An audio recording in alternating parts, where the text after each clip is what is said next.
Halo, Assalamualaikum warahmatullahi wabarakatuh. Salam sejahtera untuk semua.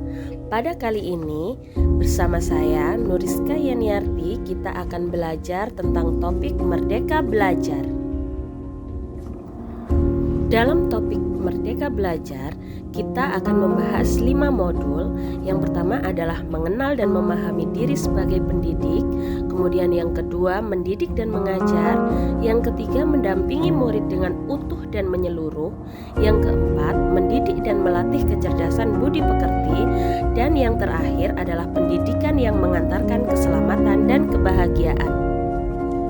Yang pertama, kita akan membahas mengenali dan memahami diri sebagai pendidik. Di sini kita akan diajak untuk merefleksikan diri dan peran sebagai pendidik, serta kita akan diajak untuk memproyeksikan diri menjadi guru seperti apa kita di masa depan. Mari kita renungi apa yang telah disampaikan oleh Ki Hajar Dewantara. Manusia yang hidup, lahir atau batin, tidak bergantung kepada orang lain, akan tetapi bersandar atas kekuatan sendiri. Dan untuk mengenali karakter murid dan jenis kebutuhannya, kita terlebih dahulu harus memahami dan mengenali kekuatan serta kelemahan kita sebagai pendidik. Belajar secara mandiri untuk terus mengembangkan potensi untuk mengantarkan murid kita menjadi murid yang merdeka. Lalu, apa peran saya sebagai guru? Menurut Ki Hajar Dewantara, anak-anak hidup sesuai kodratnya sendiri. Pendidik hanya dapat merawat dan menuntun tumbuhnya kodrat itu. Guru sebagai penuntun, motivator, fasilitator sekaligus penggerak ke arah transformasi pendidikan yang berpihak kepada murid. Oleh karena itu, peran guru sangatlah penting, terutama dalam pembentukan karakter dan pengembangan kompetensi murid sesuai dengan kodratnya. Ingin menjadi guru seperti apa saya? Kita tentu sudah sangat memahami semboyan ing ngarsa Sungtulodo ing madya mangunkarsa tuturi handayani.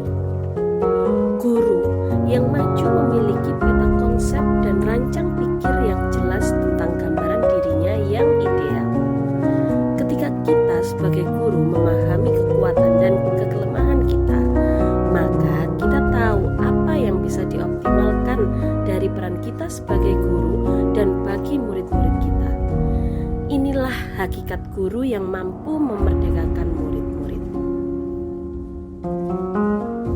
Yang kedua adalah mendidik dan mengajar.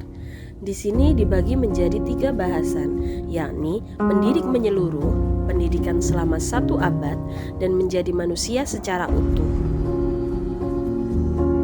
Mendidik menurut Ki Hajar Dewantara adalah menuntun segala kodrat yang ada pada murid agar tercapai kebahagiaan dan keselamatan sebagai manusia maupun anggota masyarakat. Sedangkan mengajar adalah proses pendidikan dalam memberikan ilmu untuk kecakapan hidup si anak secara lahir maupun batin. Modul ketiga adalah mendampingi murid dengan menyeluruh. Di sini kita akan membahas kodrat murid dan juga asas trikon. Dalam bahasan kodrat murid, kita akan membahas tentang kodrat keadaan, kodrat alam, dan juga kodrat zaman. Bahwa segala perubahan yang terjadi pada murid dihubungkan dengan segala kodrat keadaan, baik alam maupun zaman. Tugas guru memastikan seluruh dimensi diri kehidupan murid dapat dikenali, digali, dan juga dikembangkan. Asas trikon yaitu adalah kontinuitas, konvergen, dan konsentris.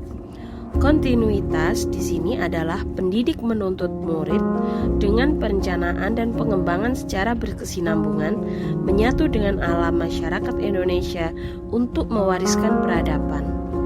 Sedangkan konvergen adalah pendidik menuntut murid dengan pemikiran terbuka terhadap segala sumber belajar, mengambil praktek-praktek baik dari kebudayaan lain dan menjadikan kebudayaan kita bagian dari alam universal.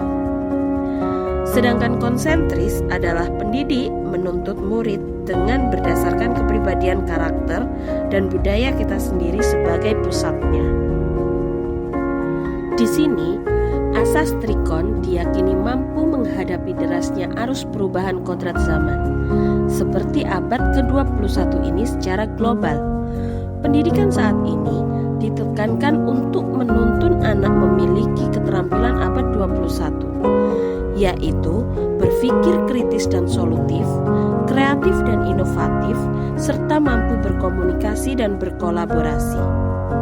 Meski demikian, pengaruh global harus disaring, diseleksi dengan kekuatan utama bangsa, yaitu kearifan lokal, sosial budaya, sehingga isi dan irama pendidikan berupa konten atau muatan pengetahuan yang diadopsi selaras dengan nilai-nilai kemanusiaan dan konteks sosial budaya yang ada di Indonesia. Maka, cara mendidik pun harus sesuai dengan tuntutan zaman. Pada bahasan keempat, kita akan membahas tentang mendidik dan melatih kecerdasan dan budi pekerti. Di sini, kita akan membahas dua topik utama. Yang pertama adalah budi pekerti dan juga teori konvergensi. Budi pekerti. Menurut Ki Hajar Dewantara, budi pekerti terdiri dari dua kata, yakni budi dan pekerti. Budi memiliki arti ranah batin yang meliputi trisakti, cipta, rasa, dan karsa. Sedangkan pekerti merupakan ranah lahir yang mewujud tenaga. Sehingga budi pekerti bisa diartikan sebagai hasil dari bersatunya gerak pikiran, perasaan, dan kemauan sehingga menimbulkan tenaga.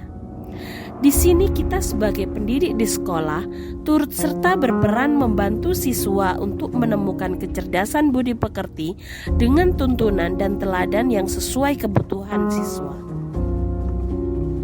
Konsep konvergensi. Transformasi pendidikan mengarahkan murid dapat berinteraksi dengan budaya lain tanpa kehilangan jati dirinya. Di sini, teori konvergensi didasarkan atas dua teori utama. Yang pertama adalah teori tabula rasa, yang beranggapan bahwa kodrat anak ibarat kertas kosong yang dapat diisi dan ditulis oleh pendidik dengan pengetahuan dan wawasan yang diinginkan oleh pendidik. Yang kedua adalah teori negatif, yang beranggapan bahwa kodrat anak ibarat kertas yang sudah terisi penuh dengan berbagai macam coretan dan tulisan. Dua teori ini dikenal juga sebagai aliran daya pendidikan ini tidak serta-merta membuat Ki Hajar Dewantara menganggapnya mutlak sebagai suatu kebenaran. Di sini, Ki Hajar Dewantara memberikan pandangan baru dengan menggabungkan atau mengintegrasikan kedua pendekatan teori tersebut menjadi suatu pendekatan yang disebut dengan teori konvergensi. Ki Hajar Dewantara percaya bahwa kode manusia sebagai suatu kertas yang sudah terisi dengan tulisan-tulisan samar dan belum jelas arti dan maksudnya. Maka, tugas pendidik adalah membantu manusia atau individu untuk dapat menebalkan dan memperjelas arti dan maksud tulisan samar yang ada di kertas tersebut dengan tuntunan terbaik. Teori konvergensi merupakan pendekatan yang digunakan oleh Ki Hajar Dewantara dalam menjelaskan tentang kertas bertuliskan tulisan samar dengan membagi budi pekerti atau watak manusia menjadi dua bagian, yaitu bagian biologis dan bagian intelligible. Yang terakhir, pendidikan mengantarkan keselamatan dan kebahagiaan. Tujuan akhir dari seluruh pendidikan yaitu keselamatan dan kebahagiaan murid hanya dapat dipenuhi dengan memahami peran guru melalui sistem AMO. Murid, generasi natif digital, hidup di era kemajuan yang mengharuskan guru menjadi pendidik yang adaptif, inovatif, reflektif, kolaboratif, dan berpihak pada murid. Demikian pemaparan materi Merdeka Belajar dari saya. Saya harap Bapak dan Ibu bisa memberikan umpan balik pada link Google Form di bawah ini atau yang ada di deskripsi video ini, atau Bapak Ibu bisa memberikan umpan balik melalui kolom komentar dengan menuliskan apa yang Bapak Ibu pikirkan serta langkah kecil apa yang akan Anda lakukan setelah ini. Terima kasih saya ucapkan. Wassalamualaikum warahmatullahi wabarakatuh. Salam sejahtera untuk semuanya.